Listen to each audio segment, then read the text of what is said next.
नमस्कार मित्रांनो, येड लागलं प्रेमाचं या मालिकेच्या आजच्या धमाकेदार भागामध्ये आपल्याला खूपच मोठा ट्विस्ट बघायला मिळणार आहे. कारण इथे आता मंजिरीला गुंडांच्या तावडीतनं वाचवण्यासाठी राया मिस फायर समोर आलेला असतो. तर इकडे आता राया आपल्या आईवडिलांच्या आणि बहिणीच्या हस्ती सोडण्यासाठी इकडे नदीजवळ आलेला असतो. आता लगेच आपल्या वडिलांची हस्ती हातात घेताच रायाला आपल्या वडिलांचं बोलणं आठवू लागतो. ए पोरा, तू वाघेस वाघ, आणि तुला तुझ्या या बापाचा शब्द पाळायचा आहे बरं का. मला तुला ऑफिसर झालेलं बघायचं आहे. कसं आहे ना, अरे बापाचा गर्व म्हणजे पोरं असतात रे, आणि मला माझ्या पोराला ऑफिसर झालेलं बघायचं आहे. माझी ही इच्छा पूर्ण करशील ना. हे सगळं बोलणं आता रायाला आपल्या बाबांचं आठवू लागतं. रायाने आता आपल्या बाबांचं हस्ती विसर्जन केलेलं असतं. त्यानंतर आता राया लगेच आपल्या आईच्या हस्ती हातात घेतो. आता मात्र त्याला आपल्या आईचं बोलणं आठवू लागतं. त्याची आई म्हणत असते, पोरा मला ना तुला एकदा माझ्या या डोळ्यांनी ना पोलिसांच्या या वर्दीमध्ये असं डोळे भरून बघायचे. जेव्हा मी तुला त्या वर्दीत बघेल ना, तेव्हा असं मन तृप्त झाल्यासारखं वाटेल रे. त्याच्या आईवडिलांची अगदी खूप मनापासून इच्छा होती की त्याने ऑफिसर बनावं. पण मला माफ करा आई बाबा, मी तुम्ही जिवंत असताना तुमची ही इच्छा नाही पूर्ण करू शकलो. असे म्हणत आता रायाने आईचंही हस्तीविसर्जन केलेलं असतं. त्यानंतर त्याची लाडकी बहीण आता बहिणीचंही हस्तीविसर्जन झालेलं असतं. राया मात्र तिथेच पायऱ्यांवरती बसतो आणि रडू लागतो. आई बाबा मला माफ करा. एक मुलगा म्हणून मी चांगला नाही आहे. मी दुर्दैवी एक मुलगा म्हणून मी चुकलो. माझ्यामुळे आज तुम्ही या जगात नाही आहे. मी तुम्हाला नाही वाचू शकलो. आज जी काही तुमची अवस्था आहे ती फक्त माझ्यामुळे तुम्हाला हे जग सोडून जावं लागलं. असे म्हणत राया आता रडू लागतो. त्याच वेळेस आता राया म्हणू लागतो, एक मुलगा म्हणून आणि एक भाऊ म्हणून मी चुकीचा ठरलोय. दुर्दैव आहे माझं की एक चांगला मुलगा मी कधीच होऊ शकलो नाही आणि एक चांगला भाऊ येऊ शकलो नाही. तुम्ही जिवंत असताना तुमची इच्छा मी पूर्ण केली नाही. पण आई बाबा, मी वचन देतो, मी आता तुमची ती राहिलेली इच्छा पूर्ण करणार. हा राया तुमची ती इच्छा पूर्ण करणार, असे तो मनाशीच म्हणू लागतो. तर त्यानंतर इकडे आता मंजिरी आपल्या ऑफिसमध्ये काम करत असते. त्याच वेळेस आता तिचे बॉस येतात. आता ते फोनवरती बोलत ओरडत असतात, काम झालंच पाहिजे. रिझल्ट महत्त्वाचा असतो. कुठलंही काम असो ते पूर्ण व्हायलाच पाहिजे. माझी मोठमोठ्या कमिशनर CM बरोबर ओळख आहे. हवं तर ती ओळख वापरून घेऊ, पण ते काम झालंच पाहिजे. CMनी जर भागत नसेल तर त्यावरही माझी ओळख आहे बरं का. आता लगेच मंजिरी मनाशीच म्हणू लागते, अरे बापरे, बॉसची तर खूप मोठमोठ्या लोकांशी ओळख आहे. CM म्हटल्यानंतर बॉस नक्कीच रायाबद्दल काहीतरी माहिती मिळू शकतात. मी बॉसशी बोलू का? जर त्यांच्या एवढ्या मोठमोठ्या लोकांशी ओळखी असतील तर नाशिकमध्ये राहायला शोधणं जरा सोपं जाईल. मी जर त्यांच्याशी बोलले, मदत मागितली तर ते नक्कीच मला मदत करू शकतात. असे विचार आता मंजिरीच्या डोक्यात चालू झालेले असतात. त्याच वेळेस आता बॉसचा फोन बंद होतो. तेव्हा मंजिरी लागते, एक्सक्यूज मी, म्हणजे मी जे बोलते ते चुकीचं आहे, पण मी आता तुमचं बोलणं ऐकलं बॉस, त्यामुळे सर प्लीज माझी एक मदत कराल का? तेव्हा लगेच आत्ता तिचे सर म्हणू लागतात, बोल ना मंजिरी, अगं कसली मदत हवी तुला? काही कामाचा प्रॉब्लेम येतोय का तुला? सांग ना तसं असेल तर. त्यावर मंजिरी म्हणू लागते, नाही सर, काम अगदी व्यवस्थित चालू आहे, पण तुमचं आत्ता बोलणं ऐकलं, तुमची खूप मोठ्या लोकांशी ओळख आहे का? नाही म्हणजे खरंच आहे का? त्यावर लगेच तिचे बॉस म्हणू लागतात, विषय का मंजिरी? अगं CM काय, त्यांच्या वरपर्यंत आपली पोच आहे. तुला काही काम करायचं आहे का तुझं? नाही असेल काही काम तर सांग, मी लगेच करून टाकेल. तुमच्यासाठी काय पण, मी कुणाचंही काम करतो, सांग पटकन. त्यावर मंजिरी म्हणू लागते, नाही म्हणजे मला मला जे हवंय ते तुम्ही देत असाल तर प्लीज मला मदत हवी सर तुमची. तेव्हा लगेच तिचे सर म्हणू लागतात, मदत? कसली मदत? त्यावर मंजिरी म्हणू लागते, माझ्या एक जवळची व्यक्ती हो, ती या नाशिकमध्येच आहे, पण ती सापडत नाही आहे. मला त्या व्यक्तीला शोधायचं आहे. जर तुमची एवढ्या मोठ्या लोकांशी ओळख असेल तर तुमची काही मदत होईल का मला त्या व्यक्तीला शोधण्यासाठी? त्यावर तिचे बॉस म्हणू लागतात, होणार, नक्की होणार. मी आत्ताच्या आत्ता माझी टीम कामाला लावतो आणि मंजिरी, तुला जी कोणी व्यक्ती हवी ना ती तुला सापडून देतो. अख्खं नाशिक आपण शोधून काढूया, पण ती व्यक्ती मिळालीच पाहिजे. अगं आपली पोस्ट तशी मंजिरी, पण मंजिरी तू त्या व्यक्तीचा फोटो घेऊन ये, म्हणजे तुझं काम लवकरात लवकर होईल. चालेल? असे म्हणत आता तिचे बॉस तिच्या खांद्यावरती हात ठेवतात. होणार मंजिरी, काळजी करू नको, मी तुझी मदत नक्की करणार. मंजिरी आता लगेच तिकडनं बाजूला जाते. त्याच वेळेस आता तिचे बॉस लगेच आपल्या हाताकडे बघू लागतात, कारण आता त्यांनी त्या हाताने मंजिरीला स्पर्श केलेला असतो. त्याच वेळेस ते मंजिरीकडे बघतच आता एकटक तिच्याकडे बघत असतात. मंजिरी आपलं काम सुरू करते, तर इकडे संध्याकाळची वेळ झालेली असते. मंजिरी आता कामावरनं घरी येते. त्याच वेळेस आता ती काकूला म्हणू लागते, काकू अगं तुला माहिती आहे आज काय कळलंय मला. तेव्हा शशिकला म्हणू लागते, काय कळलं तुला सांग की. त्यावर मंजिरी लागते, अगं आमचे जे बॉस आहेत ना त्यांची खूप मोठे लोकांशी ओळख आहे, आणि म्हणून मी त्यांना म्हटलं की आम्हाला राहायला शोधायचं आहे, मला मदत हवी. तेव्हा ते म्हणाले की फोटो घेऊन ये, तुला जो कोणी व्यक्ती हवा आहे तो मी तुला लगेच सापडून देईल, अख्खं नाशिक ढुंडाळून काढू आपण. तेव्हा शशिकला लागते, वा मग ही तर एक नंबर भारी चांगली आयडिया आहे की, मस्त आहे की. त्यांच्या मदतीने आपल्याला राया नक्की मिळणार, हा एक मार्ग भेटला तो बरं झालं. त्याच वेळेस आता घोरपड येतो आणि मलाही इंद्रायणीचं एक खास सिक्रेट कळणार आहे, ते पण लवकरात लवकर. त्याच वेळेस आता लगेच शशिकला लागते, काय काय खास सिक्रेट आहे, काय कळणार आहे तुला, सांग घोरपडे. तेव्हा घोरपडे म्हणू लागतो, ती इंद्रायणी दिसती तशी नाही आहे, महा डेंजर बाई आहे ती. त्यावर शशिकला म्हणू लागते, हायच की डेंजर. अरे हाय ती डेंजर, अरे घाऱ्या डोळ्याची मांजर आहे नुसती, कशी बघत असते त्या चष्म्यातून. त्यावर घोरपडे म्हणू लागतो, अगं मी तिला आज खूप ठिकाणी घेऊन गेलो, आणि जेव्हा ती ऑफिसमध्ये बसली होती ना तेव्हा ती एका फ्रेमकडे अगदी डोळे लावून बघत होती. नक्की त्या फ्रेममध्ये काहीतरी भानगड आहे. ती फ्रेम कुणाची होती हे मला बघायचं होतं, म्हणून मी धडकन ऑफिसमध्ये आलो, आणि मला बघता क्षणी त्या इंद्रायणीने ती फ्रेम लपवली, आणि मग काय मला बघताच आली नाही. पण हां, मी मात्र लक्ष देऊन होतो. जेव्हा ती इंद्रायणी ऑफिसमधनं बाहेर निघाली तेव्हा मी तिच्या ऑफिसमध्ये घुसलो, उचकापाचक केली ती फ्रेम बघणार, तेच इंद्रायणी पुन्हा आली. मग मी लपून बसलो, तिला डाऊट आला आणि मला वाटलं टेबलवरचं सामान घेऊन ती निघून जाईल, पण ती बाई एक नंबर महाचाला का, ती फ्रेमच घेऊन निघून गेली. नक्की त्या फ्रेममध्ये काहीतरी गडबड आहे. ती गडबड आज मला कळली नाही, पण उद्या नक्कीच कळणार. त्यावर लगेच मंजिरी लागते, जय हे बघ मी तुला आधीही सांगितलं आहे आणि आत्ताही सांगते, जे काही करशील ते नीट लक्ष देऊन कर. ती बाई डेंजर हे तुला माहिती आहे, त्यामुळे ती काहीही करू शकते, त्यामुळे तुझ्या जीवाला धोका आहे. तेव्हा जय मला तो करणार, मी जे काही करणार ते जपूनच करणार. पण मंजिरी त्या बाईचं सिक्रेट मिशन मी बाहेर काढणारच, बघच, आणि लवकरात लवकर त्यामुळे आपल्याला रायाचा पत्ता मिळणार. तेव्हा लगेच आता शशिकला मला ते बरं झालं, दोघांनाही चांगली बातमी मिळाली, बरं झालं. त्याच वेळेस आता लगेच अप्पू शेट येतो, काय चालू आहे गप्पा, कसला गोंधळ ऐकू येतोय. तेव्हा शशिकला आता रडण्याचं नाटक करते, आपल्या पदराने डोळे पुसू लागते. बघ ना अप्पू, अरे माझी ही 2 पोरं माझं काही ऐकतच नाही रे, म्हाताऱ्या माणसाचं कोण ऐकतं, आजकालची ही असली पोरं असतात रे. आता लगेच मंजिरी आणि जय दोघेही काकूला हसू लागतात. त्याच वेळेस अप्पू म्हणू लागतो, काय चालू आहे तुम्हा दोघांचं, तुम्ही मोठ्यांचं ऐकत नाही. तेव्हा घोरपडे आता अप्पूच्या गळ्यात हात टाकतो, हो का, हे कोण सांगते आम्हाला, अप्पू शेठ तू कुठल्या लोकांचं ऐकतो, नाही सांग ना, चाळीतल्या कुणाचं ऐकतो तू. तेव्हा अप्पू म्हणू लागतो, मी कशाला कुणाचं ऐकू, सगळे लोक माझंच ऐकतात. आता मंजिरी जय शशिकला सगळेजण या अप्पू शेठला हसत असतात. तर त्यानंतर आता इथे दुसऱ्या दिवसाची सकाळ झालेली असते. सकाळी सकाळी मंजिरी आता आपल्या ऑफिसमध्ये आलेली असते. मंजिरीने आता रायाचा फोटो आपल्याबरोबर आणलेला असतो, कारण आज तिच्या बॉसला तो फोटो द्यायचा आणि मग रायाचा शोध घ्यायचा असं तिने ठरवलेलं असतं. तेव्हा मंजिरी आता टेबलवरती बसते. आज एकदा का रायाचा फोटो बॉसला दिला की रायाचा तपास सुरू होईल, राया कुठे असेल, तो सापडेल ना, असे विचार तिचे चालू असतात.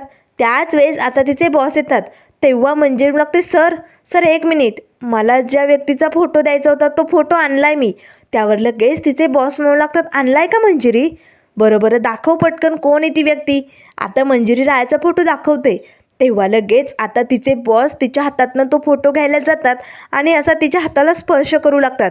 मंजिरीच्या हातनं तो फोटो खाली पडतो. तेव्हा मंजिरी म्हणू लागते, सॉरी चुकून पडला.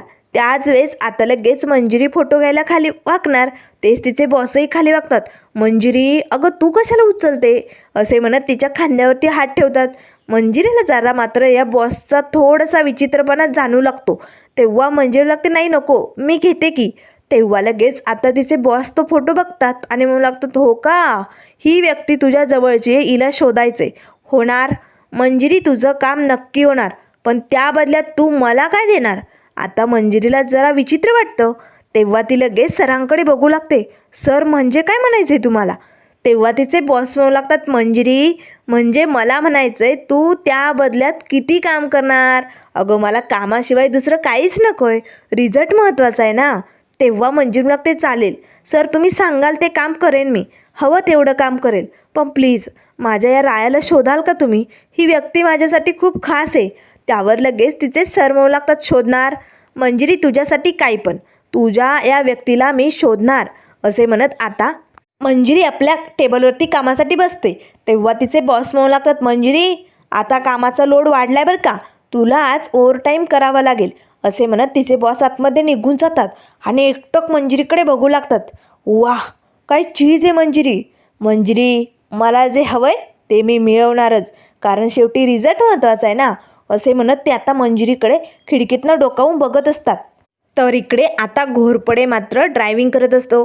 इंद्रायणीला घेऊन तो आता निघालेला असतो. त्याच वेळेस आता या घोरपडीची नजर मात्र सारखी आता पाठीमागे बसलेल्या इंद्रायणीकडे असते. ती नेमकं काय करते, तिचं वागणं बोलणं सगळं काही बारीक आता निरीक्षण घोरपडेचा आरशात बघून चालू असतो. इंद्रायणीला फोन येतो. आता ती पटकन फोन उचलते, तर फोन असतो ऑफिसर अविनाशचा, म्हणजेच डिपिकलचा. आता लगेच इंद्रायणी म्हणू लागते, बोल अविनाश कशासाठी फोन केला आहे? तेव्हा लगेच आता डिफिकल्ट म्हणू लागतो, मॅडम राया त्याच्या आईवडिलांचं आणि बहिणीचं हस्तिविसर्जन करण्यासाठी गेला आहे. तेव्हा लगेच आता इंद्रायणी म्हणू लागते, काय विशाल हस्तिविसर्जनासाठी गेला आहे आणि तुम्ही का गेला नाही त्याच्यासोबत? त्याला एकट्याला का सोडलं?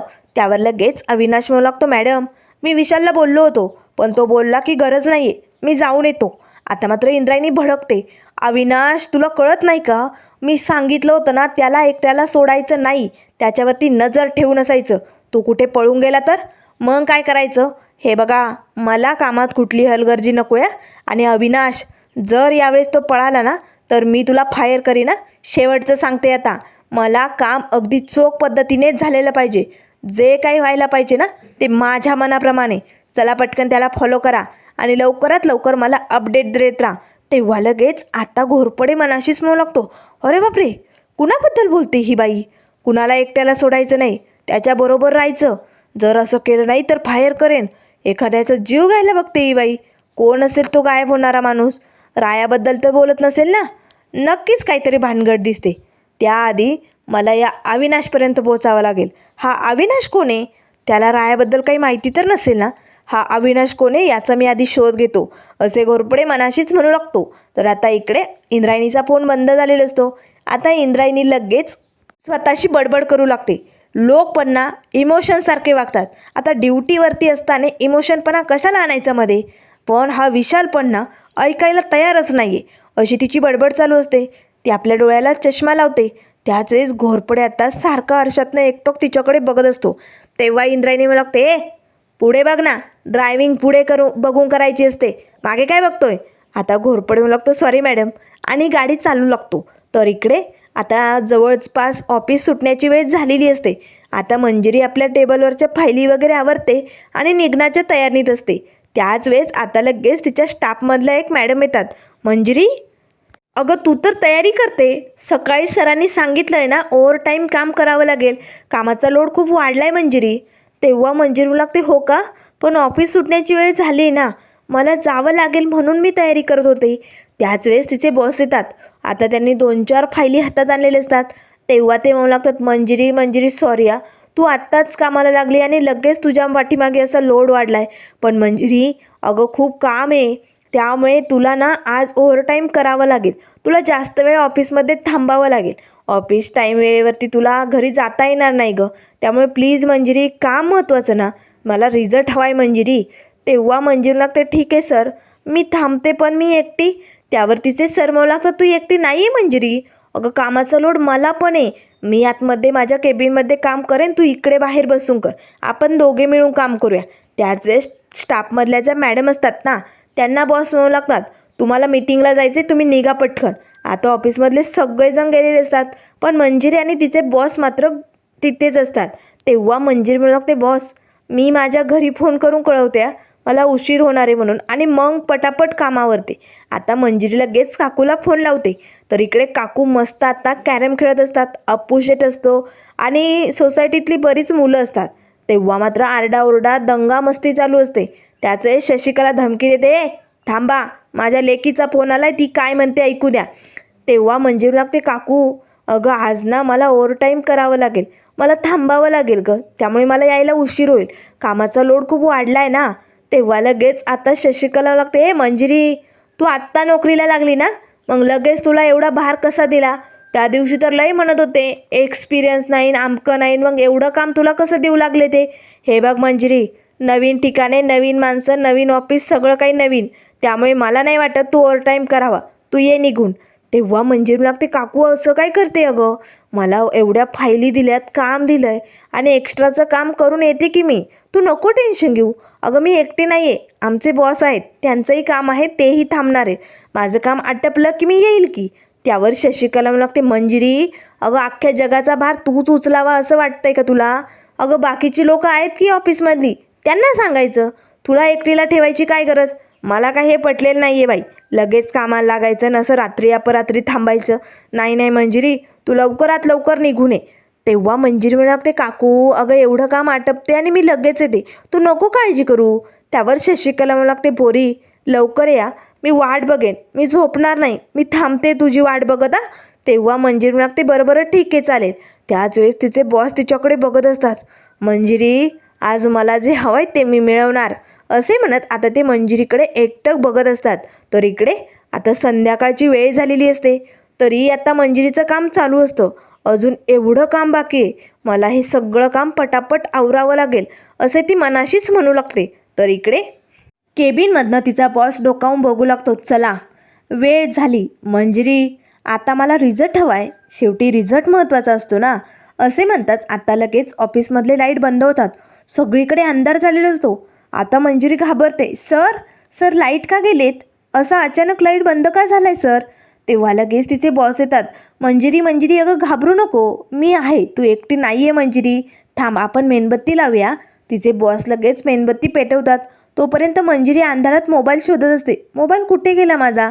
त्याच वेळेस आता मेणबत्ती पेटवलेली असते, जी काडी असते ना पेटलेली, ती बॉस आता तिच्या अंगावरती फेकतात. तेव्हा ते ओरडतात, मंजिरी आग आग. त्याच वेळेस मंजिरी घाबरते. तिचे बॉस लगेच टेबलवरती जे ग्लासमध्ये पाणी असतं ते मंजिरीच्या अंगावरती फेकू लागतात. तेव्हा मंजिरी लागते, बॉस काय करताय तुम्ही? अहो थांबा, अहो आग लागलेली नाही आहे, नका फेकू ते पाणी. तेव्हा लगेच तिचे सर आपल्या खिशातनं रुमाल काढतात आणि तिच्या चेहऱ्यावरचं पाणी पुसू लागतात. सॉरी मंजिरी, सॉरी आहे, तुला राग आला. तेव्हा मंजिरी लागते, नाही नका पुसू, काही गरज नाही आहे, मला नाही आवडत ते. तेव्हा तिचे बॉस तिचा हात पकडतात, मंजिरी तुला आवडत नसेल पण मला आवडता, मला असं करायला खूप आवडतं मंजिरी. आता इकडे कोणीच नाही आहे मंजिरी, फक्त आपण दोघे आहोत, आता मी जे म्हणेल तेच तू करायचं. असे म्हणत तिचे बॉस आता तिच्या अंगावरती हात टाकण्याचा प्रयत्न करू लागतात. आता मंजिरी घाबरते, म्हणू लागते, सर तुम्ही काय करताय, मी तुमची एम्प्लॉई आहे, तुम्ही माझ्याबरोबर असं वागू शकत नाही आहे. तेव्हा लगेच आता तिचे बॉस म्हणू लागतात, मंजिरी मला महत्त्वाचं काम करायचं आहे, मी जे म्हणतोय ते तुला करावं लागेल मंजिरी, शेवटी रिझल्ट महत्त्वाचा आहे ना. तेव्हा मंजिरी लागते, सर बाजूला व्हा, माझ्या जवळ येण्याचा प्रयत्न करू नका, तुम्ही चूक करताय असं वागून. त्याच वेळेस तिचे बॉस आता तिच्या जवळ येतात, तिचा हात ओढू लागतात. त्या क्षणाला मंजिरी आता जोरदार दिशी तिच्या नालायक गुंड बॉसच्या एक जोरदार दिशी कानाखाली ओढते. आता मात्र लगेच मंजिरी बोट दाखवत म्हणू लागते, माझ्या आयुष्यात दुसरी कोणी व्यक्ती येऊ शकत नाही आहे. आता तिचा बॉस एक नंबरचा गुंडाळ असतो. त्याच वेळेस आता तो मंजिरीला लागतो, मंजिरी मला जे हवं आहे ते मी मिळवणार, मला तू पाहिजे मंजिरी तू. आता मात्र आपला हा बॉस किती नालायक नीच माणूस आहे हे मंजिरीला कळालेलं असतं. तेव्हा मंजिरी लागते, असं मी कधी होऊ देणार नाही. मंजिरी पटकन आपला मोबाईल हातात घेते आणि तिकडनं पळ काढण्यासाठी प्रयत्न करू लागते. पण आता तिचा तो नालायक बॉस तिला सोडायला तयार नसतो. तो आता मंजिरीचा हात ओढत असतो. त्या क्षणाला आता मंजिरी टेबलवरती पेन ठेवण्याचा जो बॉक्स असतो ना तो उचलते आणि तिच्या बॉसच्या डोळ्यावरती मारते. आता लगेच तो नालायक नीच माणूस खाली पडलेला असतो. त्या क्षणाला मंजिरी आता आपला मोबाईल घेते आणि त्या ऑफिसमधनं पळालेली असते. आता कसा बसा मंजिरीने त्या नीच माणसाकडनं आपलं सुटका केलेली असते. मंजिरी आता धावतच बाहेर निघून जाते. त्याच वेळेस आता तो नालायक माणूस लगेच टेबलजवळ येतो. आता लगेच त्याच्या गुंडांना फोन लावतो, ती पोरगी माझ्या हातातनं सटकली या, ती पोरगी मला हवी आहे, काही झालं तरी तिला पकडायचं आणि माझ्याकडे घेऊन यायचं, ती मंजिरी मला हवी आहे असे म्हणत आता त्याने आपल्या गुंडांना कामाला लावलेलं असतं. त्याच वेळेस आता तो नीच माणूस जोरजोरात हसू लागतो. मंजिरी, आता तू कुठेच जाऊ शकत नाही, तुला माझ्याकडे यावंच लागेल असे म्हणत आता तो नालायक माणूस जोरजोरात हसत असतो. तर इकडे मंजिरी आता रस्त्याने धावत असते. तिला अतिशय दम लागलेला असतो. कशी बशी या घाणेरड्या माणसाकडनं तिची सुटका झालेली असते. आता तिला जरा बरं वाटतं. त्याच वेळेस आता समोर तिला ते गुंड दिसू लागतात. आता 4 ते 5 गुंड असतात, त्यांच्या हातात हत्यारही असतात. आता ते मंजिरीकडे बघून हसू लागतात. मंजिरी घाबरते. आता तिला काय करावं काही सुचत नाही. तर त्यानंतर मित्रांनो पुढील भागामध्ये आपल्याला बघायला मिळेल आता या गुंडांच्या तावडीतनं वाचण्यासाठी मंजिरी धावत असते, पळत असते. आज काहीही करून तिला स्वतःला वाचवायचं असतं. त्यासाठी समोरच एक रिक्षा उभी असते.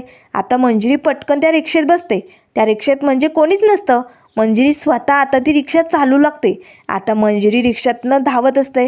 ते गुंड तिच्या पाठीमागे हत्यार घेऊन पळत असतात. त्याच वेळेस समोरच रस्त्यात एक खड्डा असतो. त्या खड्ड्यात आता मंजिरीची रिक्षा फसलेली असते. आता मंजिरीची रिक्षा काही त्या खड्ड्यातनं निघत नाही. मंजिरी आता जोरजोरात रिक्षा काढण्याचा प्रयत्न करत असते. ते गुंड तिच्यापर्यंत पोहोचले असतात. त्या क्षणाला आता राया तिथे येतो. राया मात्र लगेच पाठीमागनं मिसफायरची रिक्षा लोटू लागतो. आता मात्र लगेच रायाने ज्या वेळेस पहिल्यांदा मंजिरीची बैलगाडी खड्ड्यातनं बाहेर काढलेली असते ना, त्या सगळ्या आठवणी आता मंजिरीसमोर जागा झालेल्या असतात. राया आता लगेच ओरडतो. आता लगेच रायाचा आवाज मिसफायर ऐकू लागते. मिसफायरची रिक्षा आता खड्ड्यातनं बाहेर निघालेली असते. आता मंजिरीला लगेच पाठीमागे असणारा राया आरशात दिसू लागतो आणि रायानेही आपल्या मिसफायरला बघितलेलं असतं. तर आता मिसफायर आणि रायाची भेट होणार का आणि राया आपल्या मिसफायरला कसं वाचवणार, पुढे काय काय होणार हे खूपच मजेदार असणार आहे. त्यामुळे मित्रांनो अशाच मालिकेंच्या अपडेट पाहण्यासाठी चॅनलला लाईक करा, सबस्क्राईब करा. व्हिडिओ पाहिल्याबद्दल धन्यवाद.